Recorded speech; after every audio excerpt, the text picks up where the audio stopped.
Saya sudah selesai menangis sih pemirsa, sekarang siap untuk berbincang lagi bareng sama Mai dan juga Iren.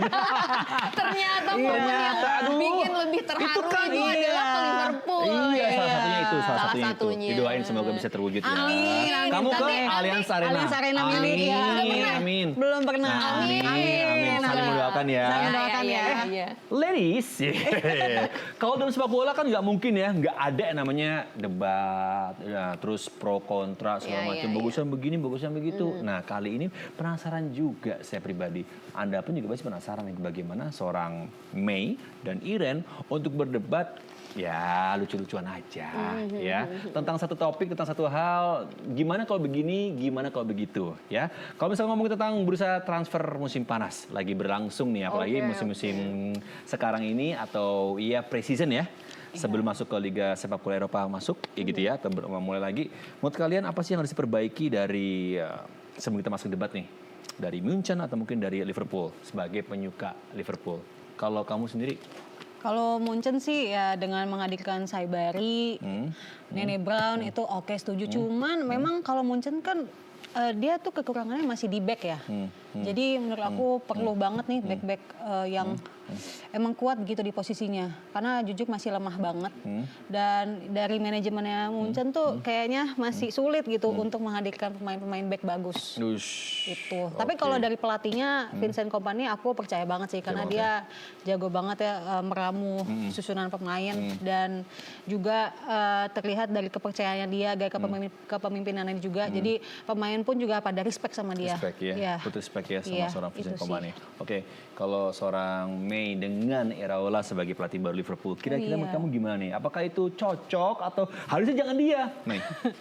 Kalau pelatih ya jujur kan kita belum terbukti apa-apa gitu ya. Jadi seperti sebelum-sebelumnya ketika kita ada pelatih baru, ya udah mau nggak mau yang dilakukan adalah mendukung kan. Dan kita harus sadari juga sebagai fans atau pendukung begitu ya, tim apapun nggak cuma Liverpool aja, bahwa ketika ada masuk pelatih baru, mereka itu pasti udah punya program masing-masing, dan itu rata-rata pasti programnya jangka panjang. Mungkin ada program jangka pendeknya, tapi targetnya pasti jangka panjang.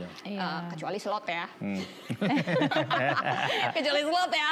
Itu kayaknya udah terlalu apa ya, kalau slot kemarin itu, kalau ini kan kita membandingkan yang belum yang baru menjabat sama yang udah gitu ya, yang hasilnya. Slot itu waktu Liverpool akhirnya angkat trofi Liga Inggris itu kan masih ada sisa-sisa dari Klopp kan sebelumnya. Nah, ketika dilepas benar-benar 100%, ya we can see apa yang terjadi begitu bersama Liverpool. Dan kalau berbicara mengenai bursa transfer musim panas, kayaknya yang terbaru Bradley Barcola ya. Ya, itu masih ongoing lah ya, gosipnya ya. Ya kalau misalnya dia, karena melihat performa dia bersama Prancis begitu kan. Tapi lagi-lagi bahwa pemain yang bagus di klubnya belum tentu perform di timnas. Sebaliknya pun seperti itu. Kayak kemarin kita lihat, mungkin ya salah satu pemain yang aku, nggak cuma aku, mungkin pasti banyak juga yang bisa melihat ini, bahwa seorang Cody Gakpo di timnas Belanda kemarin kan juga memberikan kontribusi gol, beberapa gol juga gitu kan. Sementara kalau di Liverpool kan dia bersama di bawah asuhan Arne Slot kemarin kan kok kayaknya nggak terlalu nggak terlalu perform gitu. Malah banyak kalau kita ngelihat netizen gitu kayak udahlah nggak usah dimainin Gakpo, nggak usah gitu-gitu kan, banyak kan. Cuman ya lagi-lagi performa pemain yang ada di Piala Dunia kemarin nggak bisa 100% kita jadikan patokan bahwa oh ya mereka bagus di Piala Dunia, jadi nanti kalau direkrut akan begini gitu. Cuman gue salut sama Munchen ya, di awal bahkan Saibari itu langsung direkrut tanpa melihat performanya segala macam, karena ini terkait dengan harga juga. Kalau mereka kelihatan bagus banget di Piala Dunia, otomatis value mereka kan pasti naik kan. Tapi memang akhirnya Saibari nggak main kan, karena dia cedera. Cuman di awal performanya kan benar-benar cukup lah menjanjikan. Itu oke sih, triknya. Matanya Kompany bagus ini. Bagus ya, Kompany. Walau pakai topi mulu ya. Kan? Terus sih itu tadi dari sisi pelatih muda segala macam. Berikutnya adalah ketika tahu bahwa pemain besar, bandrolnya besar, bakal jadi jaminan sukseskah atau justru itu pun bisa menjadi blunder? Nih. Bisa aja blunder mah bisa aja seperti yang tadi aku bilang bahwa pemain yang perform di Piala Dunia di klubnya belum tentu oke, sebaliknya juga seperti itu. Nah, terkait juga sama harga yang tadi aku bilang kan, ketika Piala Dunia sudah selesai dan parameternya adalah bagaimana performa mereka selama Piala Dunia, otomatis value-nya akan naik, ya kan, harga akan naik dan segala macam. Namun ketika dibeli sama tim, ya belum tentu kepelatihan pelatih timnas sama pelatih klubnya sejalan. Chemistry juga belum tentu ada sama teman-teman satu timnya gitu. Jadi kalau dibilang mungkin nggak blunder bisa aja. Mungkin aja gitu. Jadi kayak nggak 100% bisa kita lihat dari parameter perform dia di Piala Dunia aja sih. Oke. Munchen bakal tetap gacor dengan hampir menjuarai Champions, ya kan? Kira-kira musim depan? Bersama Luis Diaz lagi. Cakep. Iya, aku positif sih karena biasanya tuh Munchen tuh selang 7 tahun, Kak. Terakhir 2020. Ada isunya ada. Keren. Ada trennya ya. Ada trennya, selang 7 tahun. Bisa nih. Terbukti. Bisa nih kayak juara UCL lagi. Oke ya. Ditunggu ya. Ya ditunggu ya. Almost ya. Almost ya. Oke. Nah, kita mencoba untuk membacakan pertanyaan dari penonton. Ini langsung dikirim loh. Pertanyaannya udah ada di saya. Cepet ya. Cepet kan? Dia punya telepati sama penonton. Atau jangan-jangan dia adalah salah satu netizen juga. Oh enggak. Aku bebek Dia netizennya dia yang kirim. Iya bener, ini kasih tahu udah di feeding. Oh iya, udah. Mana tuh, dari mana tuh? Ini ada yang masuk nih ya. Bagaimana kalian ya, para perempuan muda mulai membangun portfolio di dunia jurnalisme olahraga? Mungkin Mai dulu. Yang muda dulu. Oh iya, oke. Siap. Apakah nggak mau terima job lain selain sepak bola atau gimana? Mungkin Wah. Justru kan ini momen Piala Dunia tahun ini tuh menjadi momen pertama aku sih, Kak, terjun di jurnalisme. perdana ini? Ini perdana, Kak. wow. Dari yang program live reaction itu kesempatan pertama aku. Jadi aku membangunnya mungkin yang pertama pastinya aku belajar dari senior, belajar dari tim-tim belakang layar juga karena mereka yang banyak memberikan insight knowledge mereka gitu. Benar. Belajar langsung, kemudian juga belajar ya kan sekarang informasi banyak ya. Jadi menurut aku dari media sosial, dari Google itu sih yang aku pokoknya setiap hari setiap ada informasi baru gitu kan, here we go Fabrizio Romano itu ya itu aku ikutin terus update juga dengan berita-berita terkini. Itu sih dan juga dari apa ya membangun di sosial media juga branding di Instagram gitu.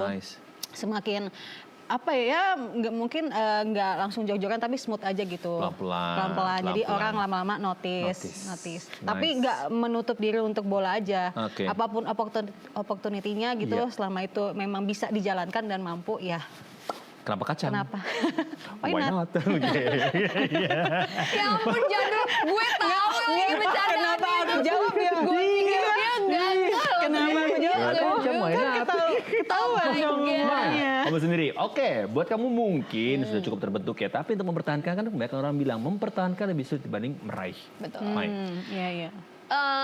Terima kasih bahwa teknologi sekarang semakin canggih, sosial media semakin banyak gitu ya. Jadi buat kita nih para generasi yang melewati era dari tanpa sosial media menuju ada sosial media, itu kan butuh adaptasi yang juga nggak sebentar dan juga nggak main-main gitu. Aku itu bawain acara sport itu dari 2008, di mana Instagram belum ada, kayak baru ada Facebook awal-awal juga gitu 2008, 2009. Akhirnya terus ada baru bikin Facebook 2012 kalau nggak salah ya 2011 atau 2012. Nah bikin Instagram 2011 atau 2012. Nah dari situ sosial media tuh bener-bener aku coba maksimalin, manfaatin.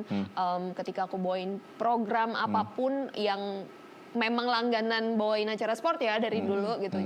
Ya udah aku manfaatin sebisa mungkin di sosial media untuk branding karena kita tidak bisa menutup mata bahwa semakin kesini industri pertelevisian juga kan sudah nggak, mungkin orang sudah ada banyak beralih nih dari TV konvensional menuju ke sosial media gitu kan. Nah makanya akhirnya banyak juga talenta-talenta muda yang entah itu jadi analis, entah itu jadi host, jadi komentator, itu muncul dari sosial media karena mereka berani speak up, memberikan pendapat, opini mereka di sosial media seperti tadi Iran juga bilang bahwa dia udah berani mulai ngonten tentang sepak bola dan segala macam. Nah, aku memanfaatkan itu sih.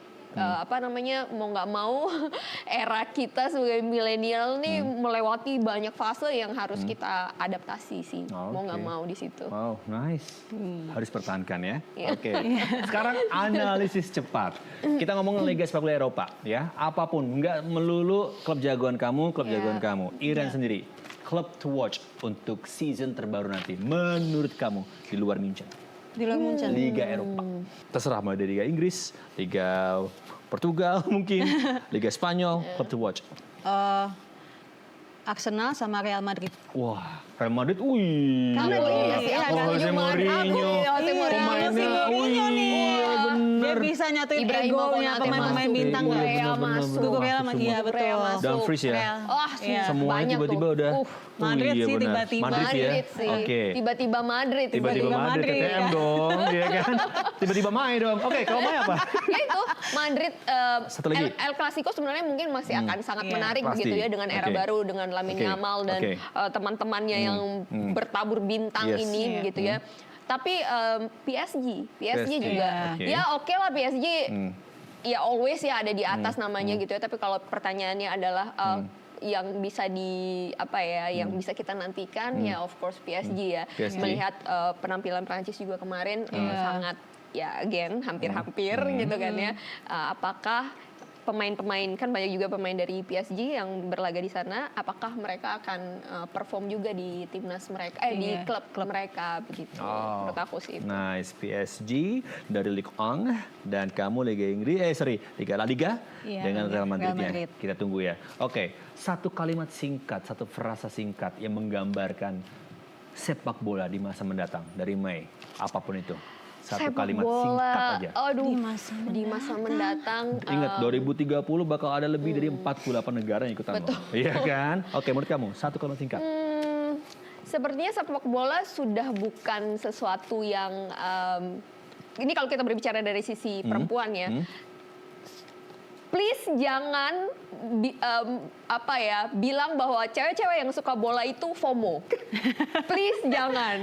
Karena kita Catat, suka bola itu bukan karena FOMO, tapi karena kerjaan. Oh. Tapi jadi suka dan memahami dong. Tapi akhirnya itu dia tadi tak kenal maka tak sayang. Yeah. Tapi karena kita sudah mau nggak mau harus mendalami ini, lama-lama seru juga, menyenangkan juga. Jadi wanita dan sepak bola jangan diremehkan.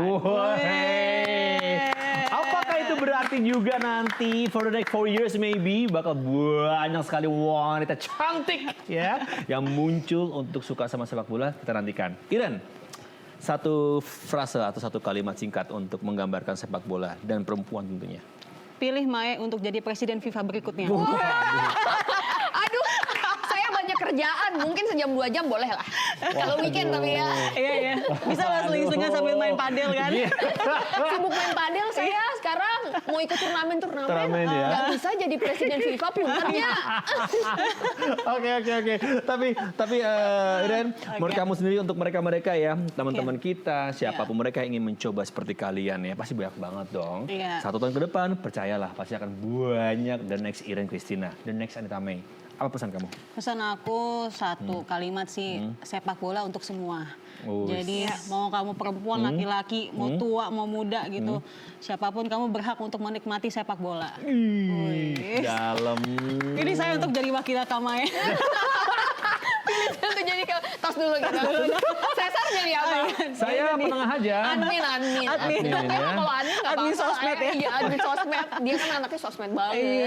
Siap saya. Iya. Kamu kali. Mai, apa Mai kira-kira pesan untuk mereka the next siapapun lah mereka ya. Pasti saya yakin banget, kita semua yakin akan muncul wajah-wajah cantik yang akan bersanding dengan sepak bola. Jangan takut ketika akan memulai karena apapun yang kita lakukan itu pasti akan ada komentar dari orang-orang, apalagi di era sosial media dan digital sekarang orang akan bebas berkomentar apa aja, tapi jangan buat komentar orang itu menjadi patokan bagi kita bahwa kita bener nih seperti apa kata orang. Enggak, apa yang orang katakan tidak menjadi jati diri kita. Jadi keep being you. Kalau lo memang suka sama sepak bola atau apapun itu, ya udah lakuin apa yang lo suka, passion lo apa, kayaknya hasilnya itu bakal lebih bermakna. Bermakna. Gitu. Oke. Mai, makasih. Thank you. Ira, makasih. Ya, seru banget. Pengen bisa ngajak ngobrol ya. Tapi ternyata seperti inilah ya, bagaimana point of view, cara pandang, sudut pandang perempuan wanita dalam melihat sepak bola. Bukan hanya rivalitas 90 menit di lapangan hijau, tapi di luar semua itu. Dan semoga apa yang kami sajikan bisa menjadi insight tersendiri, cerita tersendiri, dan motivasi untuk bisa memulai dengan hal yang baik. Terima kasih sudah menyaksikan VAR. Jangan lupa, VAR juga tayang di YouTube. Jadi jangan lupa untuk di komen, subscribe ya, dan nyalakan lonceng notifikasinya. Sampai jumpa di edisi selanjutnya dari VAR. Saya Sarah Gunawan pamit. Wassalamualaikum.